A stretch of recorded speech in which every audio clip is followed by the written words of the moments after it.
Hello everyone, this is Nitpicking Nerd, and this is my review of episode 5 of Obi-Wan Kenobi. And I think it's time for me to admit the truth that this show sucks, and even if the next and final episode will suddenly be amazing, I won't be able to forgive the stupidity of the rest of the show. And there was one specific scene in this episode that broke the camel's back, and it might be the stupidest scene in all of Star Wars, even worse than in the previous episode when Obi-Wan was hiding little Leia under his coat in front of hundreds of soldiers and no one noticing. That was kind of comedic in a way, so I could have forgive it. Also, there's always the convenient excuse that maybe Obi-Wan was using the Force to hypnotize everyone around him, and that's why no one noticed. And so, the Force is the most convenient plot device ever.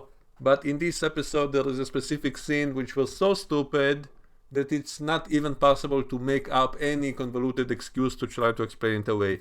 And that specific scene was when Bail Organa was trying to contact Obi-Wan through that holographic device, which was kind of stupid from the get-go, but I could kind of buy in the beginning that maybe this is some kind of super-duper expensive device with advanced technology that no one can track, and that's how you can transmit live transmissions from across the galaxy without anyone able to eavesdrop on it. So fine, I could have bought that, but at least it was a live conversation between two people who trust each other, so it kind of made sense. But in this episode, Bail Organa contacts Obi-Wan without Obi-Wan answering him, and his hologram appears, meaning anyone could have answered it, anyone could have activated the device. There is no password, there is no detection system or anything like that, so anyone can just pick up this device and hear this transmission. And then Bail Organa starts blabbering all about Anakin's children and Luke hiding on Tatooine, telling anyone who might be listening all of these secrets about,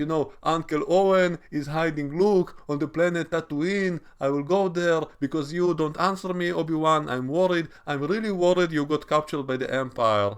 So I'm sending you this transmission which anyone might hear if they found this device, and I'm really worried about the children, his secret children, one of whom is hiding on the planet Tatooine under the protection of Owen. So I really hope you're alive, Obi-Wan. I hope you weren't captured by the Empire and that this device might be in anyone's hands right now who might be listening. So I'm going to tell all of these secrets to anyone who might be listening. So that was the moment that really broke me mentally, because that was so stupid, beyond any ability to come up with any excuse for that. That was just simply brain dead writing, in my opinion. And the big twist that Riva turned out to be one of the younglings that we saw in the beginning, and it's supposed to be a big shocking surprise, but it was so obvious from the beginning, and so that was ridiculous. And also her motivation was just to get closer to Vader, to kill him. That's why she was doing all the evil things she was doing, and then when the moment comes, she doesn't even accomplish anything. And so all of that was totally useless, and characters come back to life without any explanation of any kind at all. So death is totally meaningless now in the Star Wars universe, with so many characters always coming back to life all the time. But now people stab each other, cut each other to pieces, and then they come back without any mention of how they survived even. And so this is getting so ridiculous and so boring and so repetitive, because the same things keeps happening again and again and again. So Leia keeps getting captured and has to be rescued again and again and again. I guess in this episode Leia is the one who saved everyone else, because no one else knows how to fix that door that they have to open to fly out of that base. Only Leia can get into that tight space to fix it, because when they designed the place they didn't think about allowing access for anyone to get in there to repair it. Only a little child can get in there, and she somehow magically knows how to fix anything. And then she finds her little droid, which also is the one who sabotaged that thing, and she just pulled out the antenna from it or something, and then its eye turns blue again, and that's how we know it's good again. It was only evil while it had the red eye because of that little antenna, and once she pulled it out, suddenly it's good again. So all of this feels as if a little kid wrote all of this. It all feels like bad fan fiction which was written in an afternoon. That's how this whole show feels like, and I'm really sad to say this. I didn't want to admit this because I wanted it to be good so badly. I was hoping it will be amazing by the end, but it's obvious now that it's beyond repair. Even if the last episode is suddenly amazing, which I don't think it will be, I won't be able to forgive what they just did with this whole show so far. And there's a flashback scene which takes place during the prequels, and we see Anakin and Obi-Wan sparring, and yet Anakin looks 20 years older than he did back then, and that's very distracting. And the technology exists nowadays to make actors appear younger, and yet this show doesn't bother to do it. They did it with Tarkin, didn't they? Create a young Tarkin without the actor even being alive anymore. And he didn't look perfect in that movie, but I think he looked reasonable. And yet in this show, it looks as if they're not even trying anymore. And so all of it feels so lazy, so cheap, and so pointless.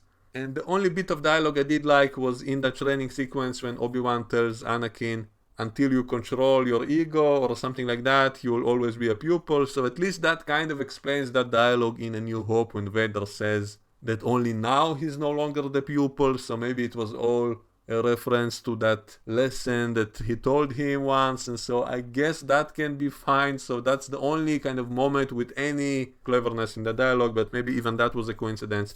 I could forgive the lazy special effects and whatnot, but the writing should at least make some common sense when you have scenes of Bail Organa sending a hologram without confirming that Obi-Wan is the one listening on the other side, and he starts blabbering all about the biggest secrets that the Empire cannot get, and he suspects that Obi-Wan was captured. He says that he's worried that Obi-Wan might have been captured, and so he starts blabbering in the hologram, oh no, what if he discovers about the children? Maybe I should go to Tatooine and help Owen protect the boy so that he won't find the boy who is on Tatooine, by the way, in case anyone is listening to this hologram who is not Obi-Wan. If you're not Obi-Wan and you're listening to this, please close off your ears, because I'm going to tell you all about Anakin's secret children who I want to protect, and so I will never reveal to you that he's on Tatooine living with Owen on the farm. And so that part really made me facepalm so hard. I think that was the stupidest moment in all of Star Wars history. It's just so bad.